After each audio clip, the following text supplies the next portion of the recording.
Okay, here we are in Warrior Knights. Moved our way through the second deck of the second turn. And we saw some change. For example, Red managed to grab control of the church at this point with their 2 faith. Nothing happening really on the board yet. All we're seeing is movement on some of the point generators. But we did get another fund expedition card. Yellow's still got the chairmanship. They don't want to fund anything.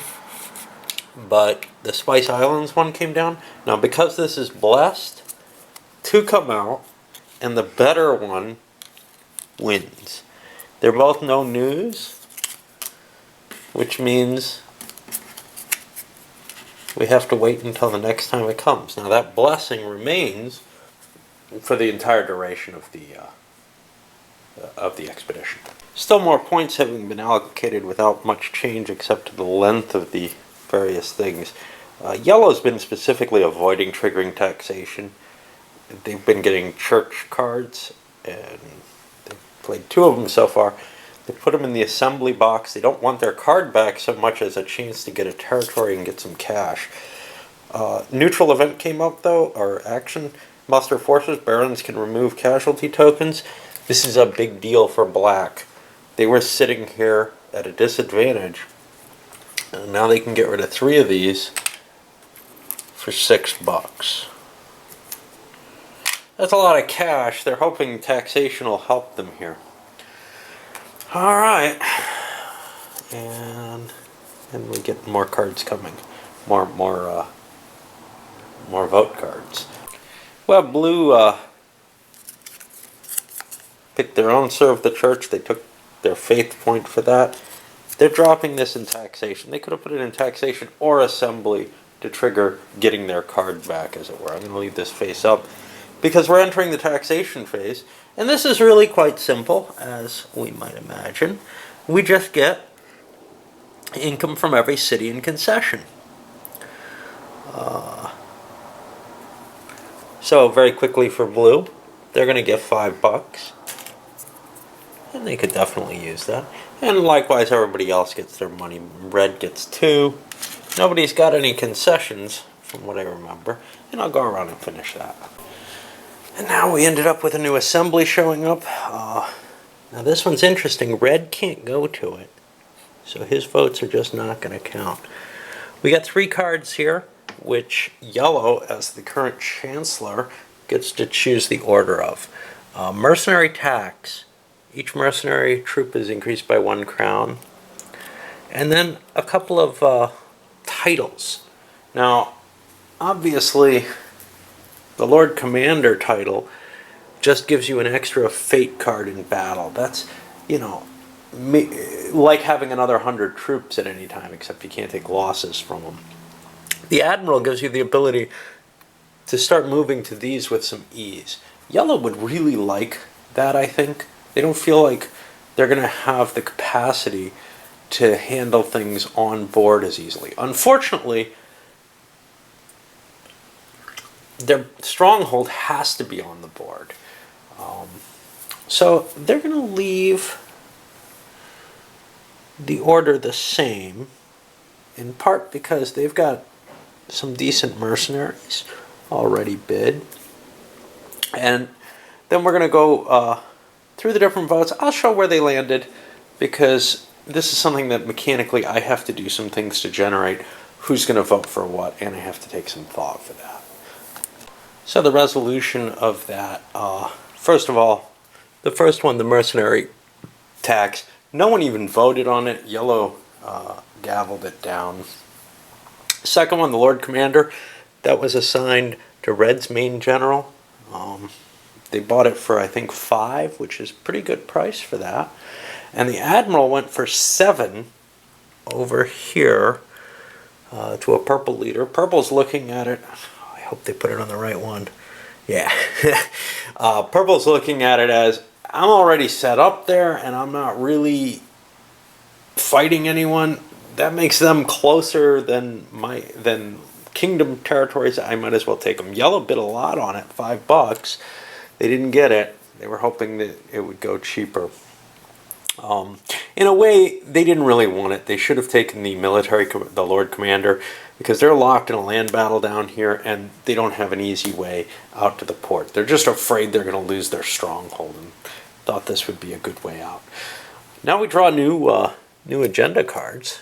We got encourage overseas expansion.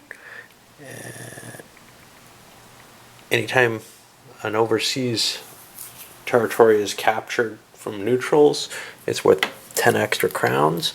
Marshal of the Realm, 200 maintained troops. That's 200 troops you don't have to pay for. And what does that say? Baron. That's an office for a baron. What? What are these? I don't know. Because these are your barons, right? I think. It's not really, or no, these are. Yeah, these are your barons. I think I better look at how offices go, because they don't. Offices are assigned to a specific noble by his baron. Charges are assigned to a specific baron. Oh, that's who you vote for. Yeah, you give it to a baron, they get to give the particular. And hereditary offices, if a noble dies, his offices are transferred to his heir instead of being discarded, which becomes something that the powerful players who have lots of offices will be in favor of. But right now we only got a couple people with offices, so they probably want it. Red wasn't allowed to vote in this. So he gets his $5 back. I'm trying to remember who had the next best bid. I don't rightly remember. Someone else got this title. Black paid a decent amount. Black paid a couple. Green did not.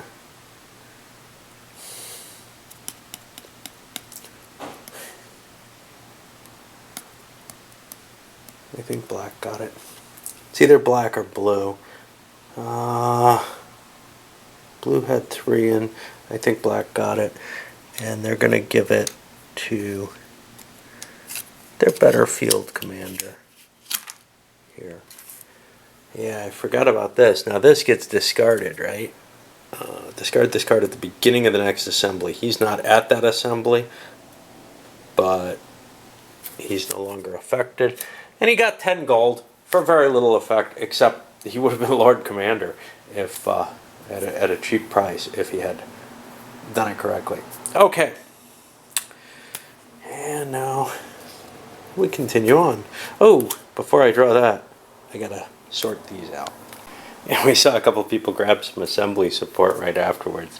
Pity that it happened to them in that way. They could have used the votes then, but you know, you get to pile your votes up anyway. Alright, so now we go on to the third deck in this turn. So a couple more actions went, and again, just collecting points for the most part. Okay, although blue did play a mercenary draft card for the first time in this turn that we've seen one. We did get a neutral action card, though. Upgrade defenses. Each baron can spend 4 crowns to fortify a city, or up to 2 to repair 1 city at a cost of 2 per breach. Repairing is certainly cheaper for the black player than trying to upgrade both their cities. The problem is this city is somewhat exposed. Which do they want to do? Well, as long as it remains exposed, and it will because their leaders are turned over, it's also going to be available for revolts. So I'm going to spend 2 to repair his breach. Other people, however, may find fortification more valuable. So for example, purple says I'm going to fortify Rogsux because it's a good city, and I definitely want to improve my position there. What about green? It's a tough call. I got 1 city that's closer in a fight. Got a decent amount of troops. I don't know how the tax, wages, and all that are going to go. If I spend 4, that only leaves me with 3. My current mercenaries I'm sitting on are 1, 2, 3. I'm okay. I guess I'll do that. But I'm going to improve the less important and make it equally important closer to Blue City. Just because I think that's more important at this moment. Going to Blue, they're also going to upgrade a city. And they're going to pick Frawley here. I don't know how big an advantage these are. The extra troops are obviously cool, but if you can't defend them with your own forces, it's just not going to work. Now, here, Red is saying he wants to do it more for the money than anything else. Now, I'm trying to figure out, I think this is all Red. I hope. My yellow piece was just drifting. Red is going to do it just for the money now. There's a risk there that they might go into revolt, but that's okay. And we already did yellow. He started it off. So that's an example of that card. Very quickly, and then we'll turn over. And yellow gets immobilized forces. They're going to get to move their other piece.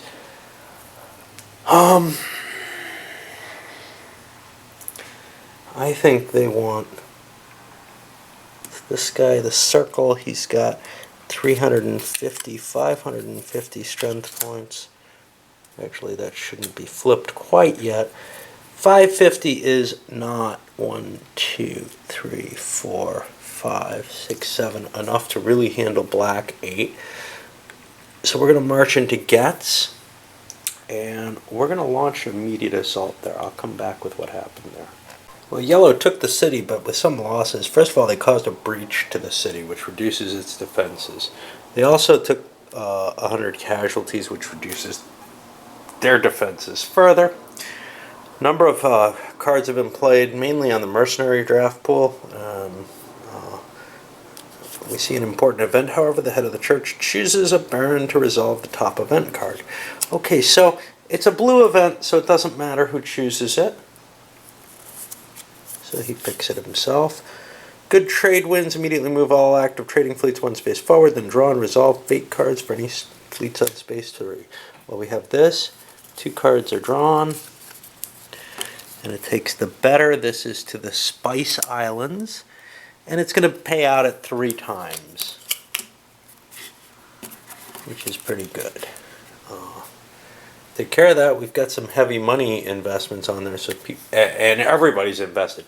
So people are going to make a good payoff there, and then the fleet comes off like this. All right, well, I'll hand out that money. And we made it through the rest of the deck. More mercenaries down, more cards sliding in both of these. Nothing on the taxation table. A lot of money in people's hands now because of that ship coming in someday. It's time to check for victory. Well, nobody has more than half the cities. So now everybody gets influence, and this comes from influence even if it's outside the country, which is interesting. I didn't realize that for sure. But let's start looking. Blue has 2 cities, so they're going to get 2 influence. Try the 3 in for a 1 for that. No, except that's not an influence. Okay. I guess they didn't have any. So they get 2. Who's next? Red. Red only has 1 city. So they get 1. Yellow. Yellow has a city. So they get 1. Black has a city. So they'll also grab 1. Got an extra in there. Purple has 2 cities, so they get some points. Green has 2 cities, so they get some points. And there goes the siege artillery again. Okay, well that's that.